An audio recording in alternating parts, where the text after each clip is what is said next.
Student, welcome to Pratibha academy classes. मैं प्रतिभा सिंह। आज की क्लास में हम लोग बिहार शिक्षक भर्ती परीक्षा और यूजीसी नेट के पाठ्यक्रम में शामिल दो महत्वपूर्ण कहानियों को काफ़ी अच्छे से पढ़ेंगे। जैसा कि आप सबको पता है कि बिहार शिक्षक भर्ती परीक्षा में काफ़ी कम समय रह गया है, तो इसी बात को ध्यान में रखकर मैंने ये सोचा कि एक ही क्लास में आप लोगों को दो दो कहानियाँ पढ़ा के सिलेबस को जल्दी कंप्लीट करवा दूँ। तो मैं सबसे पहले आप लोगों को ये बता देती हूँ कि आज की क्लास में हम लोग किन दो कहानियों को पढ़ेंगे। ठीक है, तो जो सबसे पहली कहानी है वो कहानी है चंद्रधर शर्मा गुलेरी की काफ़ी प्रसिद्ध कहानी उसने कहा था, जो कि परीक्षा के दृष्टिकोण से भी काफ़ी इम्पोर्टेंट है। उसके बाद जो दूसरी कहानी हम लोग पढ़ेंगे वो है रोज, जिसके लेखक है अज्ञे। ये दोनों कहानियाँ यूजीसी नेट के पाठ्यक्रम में भी शामिल हैं और बिहार शिक्षक भर्ती परीक्षा पीजीटी के सिलेबस में भी ये दोनों कहानियाँ शामिल हैं। तो हम लोग इस कहानी को काफ़ी अच्छे से पढ़ेंगे और हम लोग जिन दो कहानियों को पढ़ेंगे उन दोनों कहानियों के जो लेखक हैं उनका जन्म कब हुआ, उनकी महत्वपूर्ण रचनाएं कौन कौन सी हैं, कहानी की पृष्ठभूमि क्या है, कहानी का सारांश क्या है, साथ ही साथ जो मूल पुस्तक है उसकी कुछ महत्वपूर्ण पंक्तियों को देखेंगे। और दोनों कहानी को कंप्लीट हो जाने के बाद हम लोग कुल 10 एमसीक्यूज को भी हल करेंगे। और ये जो एमसीक्यूज होंगे ये इन्हीं दोनों कहानियों से संबंधित कुछ महत्वपूर्ण एमसीक्यूज हैं, जो कि परीक्षा के दृष्टिकोण से आप लोगों के लिए काफ़ी इम्पोर्टेंट होगा। और जो भी स्टूडेंट्स इस क्लास को पहली बार देख रहे हैं या फिर इस चैनल पर नए हैं, वो चैनल को सब्सक्राइब कर बेल आइकॉन प्रेस करना ना भूलें, जिससे आपको क्लास की टाइम टू टाइम नोटिफिकेशन मिलती रहे। और इस क्लास में मैं जो पीडीएफ आप लोगों को पढ़ाऊंगी, अगर आप लोगों को ये पीडीएफ और टाइम टू टाइम क्लास की अपडेट चाहिए तो इसके लिए मैंने कमेंट बॉक्स में अपने टेलीग्राम चैनल का लिंक पिन कर दिया है। वहाँ से आप मेरे टेलीग्राम चैनल पे जुड़ सकते हैं। वहाँ पे आपको कई सारे मेरे नोट्स और पीडीएफ देखने को मिल जाएगा। साथ ही साथ टाइम टू टाइम क्लास की अपडेट भी आपको मिलती रहेगी। तो आइए हम लोग आज की क्लास को स्टार्ट करते हैं। तो आपकी सबसे पहली कहानी है उसने कहा था। तो सबसे पहले हम लोग मूल पुस्तक को देखेंगे और इस पुस्तक में लेखक का जन्म कब हुआ, उनकी महत्वपूर्ण रचनाएं, इन सारी चीज़ों को पढ़ेंगे। तो आइए अब हम लोग चंद्र शर्मा गुलेरी का जन्म कब हुआ और इनकी मृत्यु कब हुई इसे पढ़ लेते हैं, क्योंकि परीक्षा के दृष्टिकोण से ये प्रश्न हमेशा परीक्षा में पूछा जाता है। तो चंद्रधर शर्मा गुलेरी का जन्म 7 जुलाई 1883 ईस्वी को हुआ। इनका निधन 12 सितंबर 1922 ईस्वी को हुआ। जन्म स्थान है जयपुर राजस्थान और मूल निवास स्थान है गुलेरी नामक ग्राम, जिला कांगड़ा, हिमाचल प्रदेश। ठीक है, और इनके पिता का नाम है शिवराम। इतनी चीज़ों को आप काफ़ी अच्छे से याद कर लीजिएगा। अब आप आगे देखिए, इनके कुछ संपादन समालोचक और नागरिक प्रसारणी पत्रिका द्वारा इनकी कुछ पत्रिकाएं भी प्रकाशित हुई। अब हम लोग देखेंगे इनकी कुछ महत्वपूर्ण रचनाएं जो कि परीक्षा के दृष्टिकोण से इम्पोर्टेंट है। सुखमय जीवन, जिसका प्रकाशन वर्ष है 1911 ईस्वी। बुद्धू का कांटा 1911 ईस्वी। उसने कहा था 1915 ईस्वी। ठीक है, उसके बाद इनकी एक महत्वपूर्ण रचना है पुरातत्व, इसे आप ध्यान रखिएगा। भाषा विज्ञान और समसामयिक विषयों पर निबंध लेखन कार्य इन्होंने किया है। आपको इनके सिर्फ और सिर्फ दो निबंध काफ़ी अच्छे से याद रखने हैं। पहला है कछुआ धर्म, उसके बाद है मॉरिसिस मोही कुंठाओ, उसके बाद है पुरानी हिंदी, जो कि परीक्षा के दृष्टिकोण से इनके प्रसिद्ध निबंध है। ये इनके प्रमुख निबंध है जो आपको याद होना चाहिए। ठीक है, अब आप आगे देखिए। चंद्रधर शर्मा गुलेरी 20वीं शताब्दी के प्रथम चरण में हिंदी गद्य साहित्य के प्रमुख लेखक थे। वे अपने समय में हिंदी, संस्कृत, अंग्रेजी आदि भाषाओं के प्रकांड विद्वान थे। प्राकृतिक अपभ्रंश आदि भाषाओं में भी उनकी गहरी गति थी। पुरातत्व, इतिहास, भाषा शास्त्र आदि विषयों का उनका ज्ञान अपने समय में अद्यतन और तरल स्पर्शी माना जाता था। साहित्य के अतिरिक्त अपनी अभिरुचि के अन्य विषयों पर उन्होंने हिंदी में निबंध, लेख, टिप्पणियाँ बराबर लिखी। वे द्विवेदी युग के एक प्रमुख निबंधकार और बहुमूल्य विद्वान थे। चंद्रधर शर्मा गुलेरी अपनी रचनाओं में हास्य, परिहास तथा व्यंग से परिपूर्ण अपनी कलात्मक भाषा शैली को देखते हुए वे अपने समय से बहुत आगे दिखाई पड़ते हैं। वस्तुतः वह अपने युग के अत्यंत प्रतिभाशाली और सार्थक लेखक थे। ठीक है, अब आप आगे देखिए। गुलेरी जी ने कुल 3 कहानियां लिखी। उन्हीं के बल पर कहानीकार के रूप में हिंदी में अमर हो गए। उनकी कहानियां विषय वस्तु, भाषा शैली और शिल्प के कारण अपने समय में बहुत आगे की रचना प्रतीत होती है। अब आप इस पैराग्राफ को देखिए, जिससे कहानी की पृष्ठभूमि आपको काफी अच्छे से स्पष्ट हो जाएगी। ठीक है, यह प्रस्तुत कहानी उनकी अमर रचना है। यह हिंदी के विकास में मील का पत्थर मानी जाती है। यह एक कलाजयी रचना है।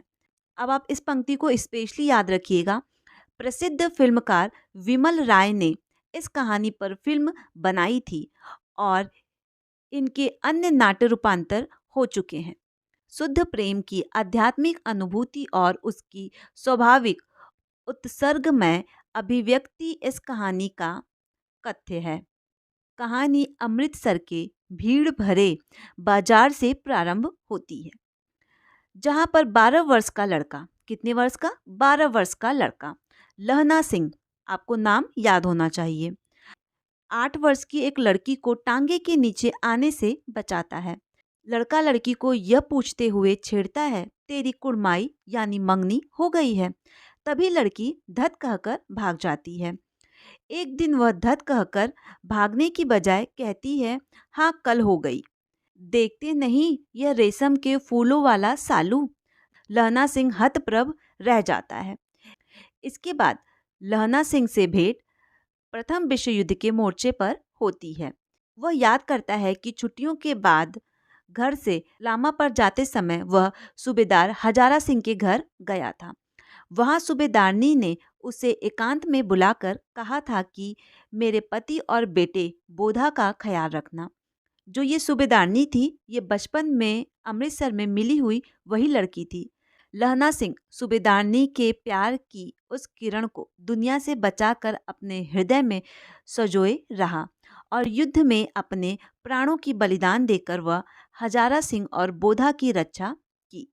कहानी की घटना में स्वाभाविक नाटकीयता है, जो मन पर अपने उत्कर्ष की ओर संचरण करती हुई गतिशीलता के कारण जबरदस्त असर डालती है। इस तरह प्रभावविंती, जो कहानी का प्राण मानी जाती है, उसका अद्भुत रचाव है। वातावरण की सृष्टि करने में लेखक को अपूर्व सफलता प्राप्त हुई है। आरंभ में ही एक कौतूहल पाठक को अपने प्रभाव में बांध लेता है और कहानी को उत्कृष्ट बिंदु पर पहुंचाकर ही विराम लेता है, किंतु तब कहानी का प्रभाव मन में गूंजता रह जाता है। अब आप इस पंक्ति को देखिए, जो कि थोड़ा इम्पोर्टेंट है।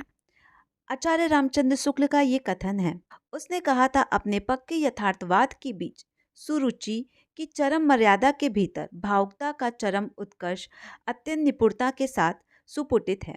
घटना इसकी ऐसी है जैसी बराबर हुआ करती है, पर उसमें भीतर से प्रेम का एक स्वर्गीय स्वरूप झांक रहा है, केवल झांक रहा है, निर्लज्जता के साथ पुकार या कहरा नहीं रहा है। कहानी भर में कहीं प्रेम की निर्लज्जता, प्रलग्भता, वेदना की विभत्स वृत्ति नहीं है। सुरुचि के सुकुमार स्वरूप पर कहीं आघात नहीं पहुंचता। इसकी घटनाएं ही बोल रही हैं, पात्रों के बोलने की अपेक्षा नहीं। और ये कथन है आचार्य रामचंद्र शुक्ल का। अब हम लोग इस कहानी की कुछ महत्वपूर्ण पंक्तियां देखेंगे, जो कि परीक्षा में पूछी जा सकती है। अब आप इस पंक्ति को देखिए। पहली पंक्ति है, जो कि परीक्षा के दृष्टिकोण से इम्पॉर्टेंट है। नहीं तो सीधे बर्लिन पहुंच जाते। क्यों? सूबेदार हजारा सिंह ने मुस्कुराकर कहा, लड़ाई के मामले जमींदार या नायक के चलाए नहीं चलते। बड़े अफसर दूर की सोचते हैं। 300 मील का सामना है, एक तरफ बढ़ गए तो क्या होगा? सूबेदार, सच है, लहना सिंह बोला, पर करें क्या? हड्डियों में तो जाड़ा धस गया है, सूर्य निकलता नहीं और खाई में दोनों तरफ से चंबे की बालियों के से सोते झड़ रही हैं। एक धाव हो जाए तो गर्मी आ जाए। ठीक है, अब आप आगे देखिए। इस दूसरी पंक्ति को देखिए आप। लहना सिंह आगे हुए तो बोधा के बाप सूबेदार ने उंगली से बोधा की ओर इशारा किया। लहना सिंह समझकर चुप हो गया। पीछे 10 आदमी कौन रहे इस पर बड़ी हूज हुई। कोई रहना ना चाहता था। समझ बूझकर सूबेदार ने मार्च किया। लेफ्टिनेंट साहब लहना की सिगड़ी के पास मुंह फेर कर खड़े हो गए और जेब से सिगरेट निकालकर सुलगाने लगे। 10 मिनट बाद उन्होंने लहना की ओर हाथ बढ़ाकर कहा, लो तुम भी पियो। ठीक है, तो आप इसे ध्यान में रखिएगा। आगे देखिए। अब आप इस तीसरी पंक्ति को देखिए। अचानक आवाज आई, वाहिगुरु की फतेह, वाहिगुरु का खालसा। और धड़ाधड़ बंदूकों के फायर जर्मनों की पीठ पर पड़ने लगे। ऐन मौके पे जर्मन 2 चक्की के पटों के बीच में आ गया। पीछे से सूबेदार हजारा सिंह के जवान आग बरसाते थे और सामने लहना सिंह के साथियों के संगीत चल रहे थे। पास आने पर पीछे वालों ने भी संगीत पिरोना शुरू कर दिया। ठीक है, तो इस प्रकार उसने कहा था कहानी से संबंधित जितने भी महत्वपूर्ण तथ्य थे वो सब मैंने आप लोगों को बता दिया है। उसने कहा था कहानी का उद्देश्य प्रथम विश्व युद्ध के बारे में जानकारी प्रदान करना है। ठीक है, जिसमें पंजाब के सैनिकों के जीवन का चित्रण हमें इस कहानी में देखने को मिलता है। प्रेम और जिम्मेदारी के बीच किसी एक का चुनाव करने का द्वंद्व इस कहानी में हमें देखने को मिलता है। साथ ही साथ लहना सिंह के प्रेम का चित्रण हमें देखने को मिलता है। उनकी वीरता का चित्रण हमें इस कहानी में देखने को मिलता है। उसने कहा था कहानी प्रेम, स्वार्थ, त्याग और बलिदान की अनुपम पृष्ठभूमि पर लिखी गई कहानी है। यह कृति उपदेश से प्रधान है, लेकिन इस कहानी की पृष्ठभूमि मनोवैज्ञानिक है। इसमें मानव मन के सूक्ष्म विश्लेषण किए गए हैं। यह कहानी प्रथम विश्व युद्ध की पृष्ठभूमि पर लिखी गई है, जैसा कि मैंने आप सबको बता दिया। तो इस कहानी से संबंधित जितने भी महत्वपूर्ण तथ्य थे वो सब मैंने आप लोगों को बता दिया है। उसने कहा था कहानी की जो पृष्ठभूमि है वो मैंने यहाँ पर अपने शब्दों में लिख दी है, आप इसे एक बार पढ़ लीजिएगा। अब हम लोग देखेंगे इस कहानी के कुछ महत्वपूर्ण एमसीक्यूज। पहला है, चंद्रधर शर्मा गुलेरी का जन्म किस वर्ष हुआ था? ठीक है, विकल्प ए है 25 जुलाई 1883 ईस्वी, 7 जुलाई 1884 ईस्वी, 7 जुलाई 1883 ईस्वी, 7 जुलाई 1885 ईस्वी। ठीक है, तो इस प्रश्न का जो सही उत्तर होगा वो होगा 25 जुलाई 1883 ईस्वी। आप लोग इसे ध्यान में रखिएगा। अब आप इस प्रश्न को देखिए, प्रश्न संख्या दूसरा। लहना सिंह ने जीवन का अंतिम सांस, ठीक है, आप यहाँ पर टाइप कर लीजिएगा, जीवन का अंतिम सांस किसकी गोद में लिया था? विकल्प ए कीरत सिंह, विकल्प बी उधम सिंह, विकल्प सी वजीरा सिंह, विकल्प डी महा सिंह। तो इस प्रश्न का जो सही उत्तर होगा वो होगा विकल्प सी वजीरा सिंह। ठीक है, प्रश्न संख्या 3 देखिए। अचेतना अवस्था में वजीरा सिंह को लहना सिंह ने क्या समझा था? महा सिंह, बोधा सिंह, अपना भाई कीरत सिंह, सेंटर हजारा सिंह। तो इस प्रश्न का सही उत्तर होगा अपना भाई कीरत सिंह, विकल्प सी सही होगा। ठीक है, प्रश्न संख्या 4। लहना सिंह ने अपना प्राण कहाँ त्यागा था? विकल्प ए फ्रांस और बेल्जियम की सीमा पर, विकल्प बी जर्मनी में, विकल्प सी जापान में, विकल्प डी ब्रिटेन में। तो प्रश्न संख्या 4 का जो सही उत्तर होगा वो होगा फ्रांस और बेल्जियम की सीमा पर। ठीक, तो लहना सिंह ने अपने प्राण को कहाँ पर त्यागा था? तो फ्रांस और बेल्जियम की सीमा पर त्यागा था। प्रश्न संख्या 5 देखिए, जो कि परीक्षा के दृष्टिकोण से इम्पोर्टेंट है। लहना सिंह ने किसकी रक्षा की? बोधा सिंह और वजीरा सिंह, कीरत सिंह और हजारा सिंह, बोधा सिंह और हजारा सिंह, महा सिंह और कीरत सिंह। तो प्रश्न संख्या 5 का जो सही उत्तर होगा वो होगा विकल्प सी बोधा सिंह और हजारा सिंह का। ठीक है, अब आप देखिए दूसरी कहानी, जिस कहानी का नाम है रोज, जिसके लेखक हैं सच्चिदानंद हीरानंद वात्स्यायन अज्ञे। जन्म इनका हुआ था 7 मार्च 1911 में। मृत्यु हुई थी इनकी 4 अप्रैल 1987 में। ठीक है, और इनका जन्म स्थान है कुशीनगर, उत्तर प्रदेश। अब हम लोग देखेंगे अज्ञे का व्यक्तित्व कैसा था। सुंदर, लंबा, गठीला शरीर, सुरुचि, सुव्यवस्था एवं अनुशासन प्रिय थे ये। एकांत प्रिय, अंतर्मुखी स्वभाव के थे ये। अब आप आगे देखिए इनकी कुछ महत्वपूर्ण रचनाएं जो कि परीक्षा के दृष्टिकोण से काफ़ी इंपॉर्टेंट है। 10 वर्ष की अवस्था में कविता लिखनी शुरू कर दी थी अज्ञे ने। हिंदी अंग्रेजी दोनों भाषाओं में ये लेखन कार्य किया करते थे। बचपन में खेलते समय इन्होंने इंद्र सभा नामक एक नाटक लिखा था। अज्ञे घर से एक हस्तलिखित पत्रिका आनंद बंधु निकालते थे। 1924 से 1925 में इन्होंने अंग्रेजी का एक उपन्यास भी लिखा। 1924 में पहली कहानी इलाहाबाद के स्काउट पत्रिका सेवा में प्रकाशित हुई। ठीक है, 1930 के बाद ये नियमित रूप से लेखन कार्य करने लगे, जिसमें इनका विपथ गाह, छोड़ता हुआ रास्ता, लौटती पगडंडिया आदि कहानी संकलित है। शेखर एक जीवनी प्रथम भाग 1941 में और द्वितीय भाग 1944 ईस्वी में प्रकाशित हुआ। नदी का दीप 1952 ईस्वी में प्रकाशित हुआ। अपने अपने अजनबी 1961 ईस्वी में इनका प्रकाशित हुआ। सभी इनके उपन्यास हैं। उत्तर प्रियदर्शनी, ठीक है, इनकी काफ़ी प्रसिद्ध नाटक है, आप लोग इसे ध्यान में रखिएगा। चिंतन इतलयम, हरी घास पर क्षण भर, बावरा अहेरी, आंगन के पार द्वार, कितनी नाव में कितनी बार, ऐसा कोई घर आपने देखा है आदि कविता संकलन।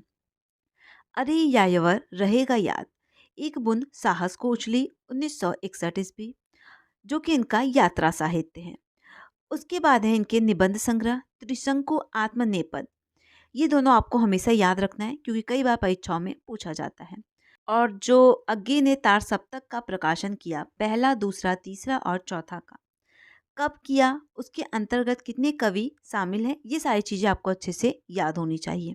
ठीक है, अब आप आगे देखिए। अब आप इस पैराग्राफ को देखिए, जिससे आपको कहानी की पृष्ठभूमि कुछ क्लियर हो जाएगी।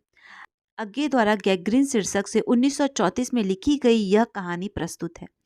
बाद में इसका शीर्षक लेखक के द्वारा रोज कर दिया गया। ये प्रेमचंद के बाद की श्रेष्ठ हिंदी कहानियों में परिगणित होती है। वातावरण, परिस्थिति और उनके प्रभाव में ढलते हुए एक गृहिणी के चरित्र का मनोवैज्ञानिक उद्घटन अत्यंत कलात्मक रीति और लेखन यहाँ प्रस्तुत किया गया है। डॉक्टर पति के काम पर चले जाने के बाद का सारा समय मालती को घर में एकांकी काटना होता है। उसका दुबला, बीमार और चिड़चिड़ा पुत्र हमेशा सोता रहता है या रोता रहता है। मालती उसकी देखभाल करती हुई सुबह से रात 11 बजे तक घर के कार्यों में अपने को व्यस्त रखती है। उसका जीवन उबन और उदासी के बीच यत्रवत चल रहा है। किसी तरह का मनोविनोद उल्लास उसके जीवन में नहीं रह गया है, जैसे वह अपने जीवन का भार ढोने में ही घुल रही हो। प्रसंगवश मध्यवर्गीय भारतीय समाज में घरेलू स्त्री के जीवन और मनोदशा पर लेखक अपनी सहानुभूति, मानवीय दृष्टि केंद्रित करता है। कहानी के गर्भ से अनेक सामाजिक प्रश्न विचारोत्तेजक रूप से पैदा होते हैं। ठीक है, अब आप इस कथन को देखिए जो कि विजय मोहन सिंह का है। रोज अज्ञे की सर्वाधिक चर्चित कहानी है क्योंकि इसमें संबंधों की वास्तविकता को एकांत व्यक्ति अनुभूतियों से अलग ले जाकर सामाजिक संदर्भ में देखा गया है। मध्य वर्ग की पारिवारिक एक रस्ता को जितनी मार्मिकता से कहानी व्यक्त कर सकती है, वह उस युग की कहानी में विरल है। और ये कथन है विजय मोहन सिंह का। तो अब हम लोग देखेंगे रोज कहानी का सारांश। रोज कथा साहित्य के क्रांतिकारी परिवर्तन की प्रेरणा महान कथाकार सच्चिदानंद हीरानंद वात्स्यायन अज्ञे की सर्वाधिक चर्चित कहानी है। प्रस्तुत कहानी में संबंधों की वास्तविकता पर बात की गई है। इस कहानी में एक विवाहित नारी के अभावों में घुटते हुए व्यक्तित्व की त्रासदी का चित्रण इस कहानी में प्रस्तुत किया गया है। इस कहानी में रोज एक ही ढर्रे पर चली आ रही मालती के जीवन के उबन भरे दिनचर्या का चित्रण अज्ञे ने बखूबी प्रस्तुत किया है। तो आइए हम लोग इस कहानी के सारांश को देखते हैं। लेखक अपने दूर के रिश्ते की बहन मालती, जिसे सखी कहना उचित है, उससे मिलने 18 मील पैदल चलकर पहुंचते हैं। मालती और लेखक का जीवन इकट्ठे खेलने, पीटने और पढ़ने में बीता था। आज मालती विवाहित है, एक बच्चे की माँ भी है। वार्तालाप के क्रम में आए उतार चढ़ाव में लेखक अनुभव करता है कि मालती की आंखों में विचित्र सा भाव है, मानो वह भीतर कहीं कुछ चेष्टा कर रही हो किसी बीती बात को याद करने की।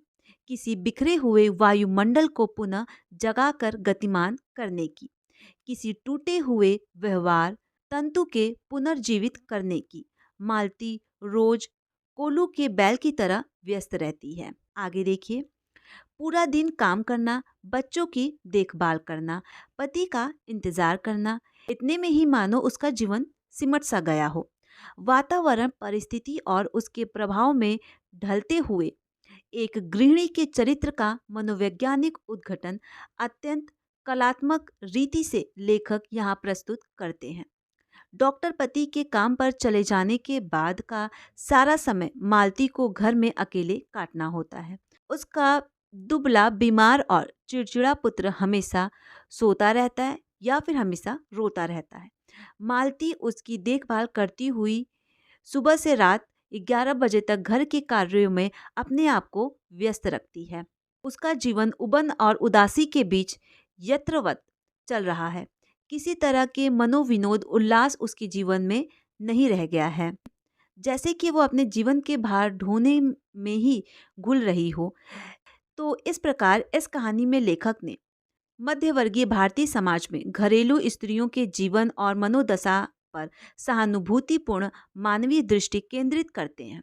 कहानी के गर्भ में अनेक सामाजिक प्रश्न विचारोत्तेजना रूप से पैदा होते हैं।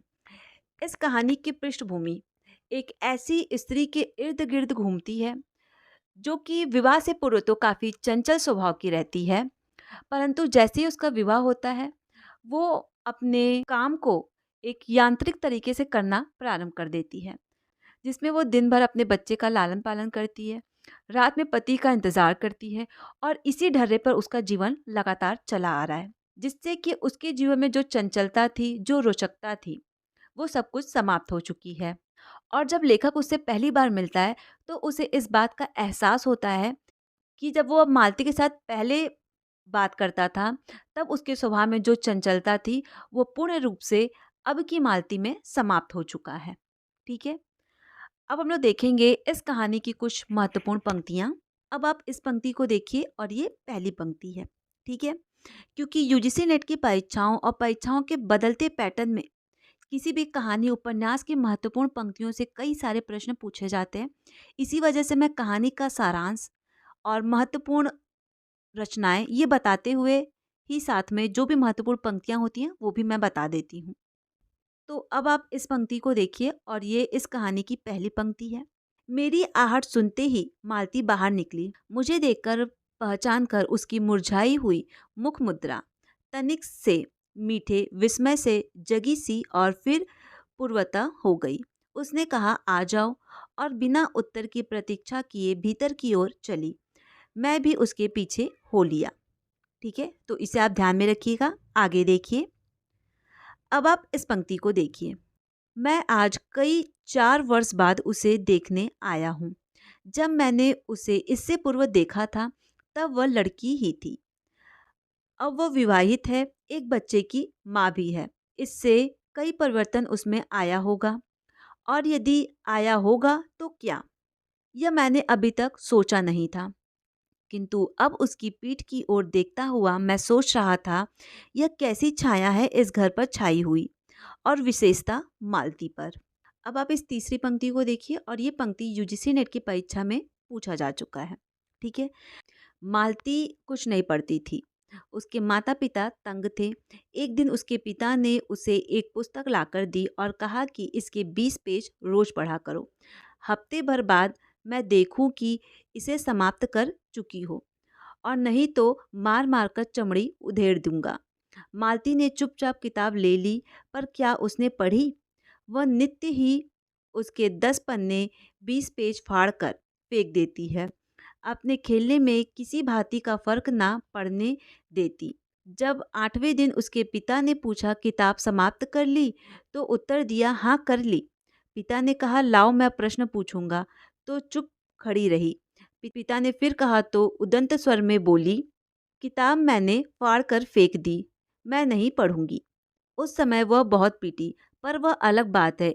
इस समय मैं यही सोच रहा था कि वह उदंत और चंचल मालती आज कितनी सीधी हो गई है, कितनी शांत, और एक अखबार के टुकड़े को तरसती है, यह क्या?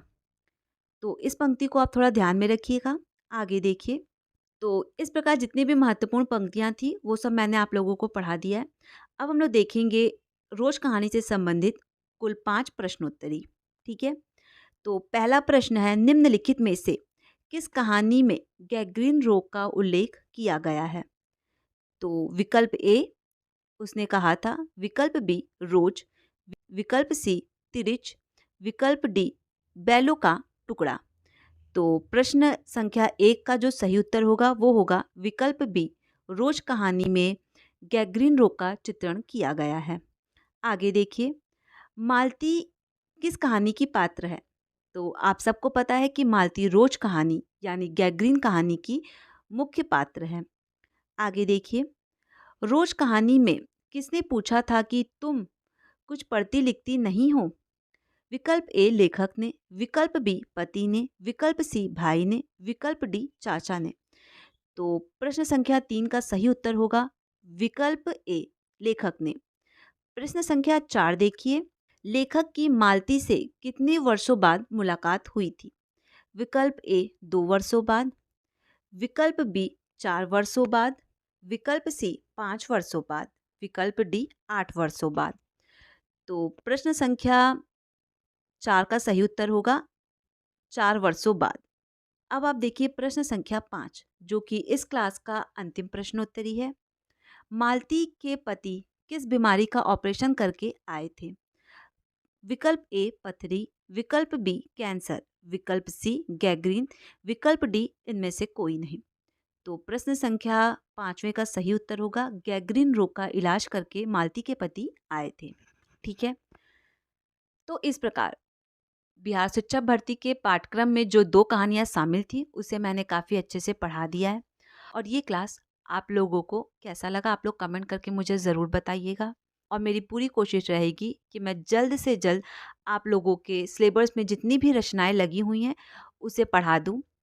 और इस क्लास में मैंने जो पीडीएफ आप लोगों को पढ़ाया है, अगर आप लोगों को ये पीडीएफ चाहिए तो कमेंट बॉक्स में मैंने अपने टेलीग्राम चैनल का लिंक पिन कर दिया है। वहाँ से आप मेरे टेलीग्राम चैनल पे जुड़ सकते हैं। वहाँ पे आपको टाइम टू टाइम क्लास की अपडेट और ये सारे पीडीएफ देखने को मिल जाएगा।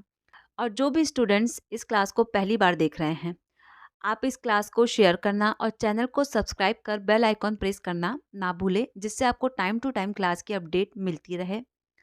और किसी भी प्रकार का कोई भी डाउट होता है तो आप मुझे कमेंट कर सकते हैं, या फिर कमेंट बॉक्स में मैंने अपने इंस्टाग्राम और फेसबुक का लिंक पिन कर दिया है, वहाँ से आप मुझे डायरेक्ट मैसेज भी कर सकते हैं। और आप सब कमेंट करना बिल्कुल भी मत भूलिएगा कि ये क्लास आप लोगों को कैसा लगा। Thank you.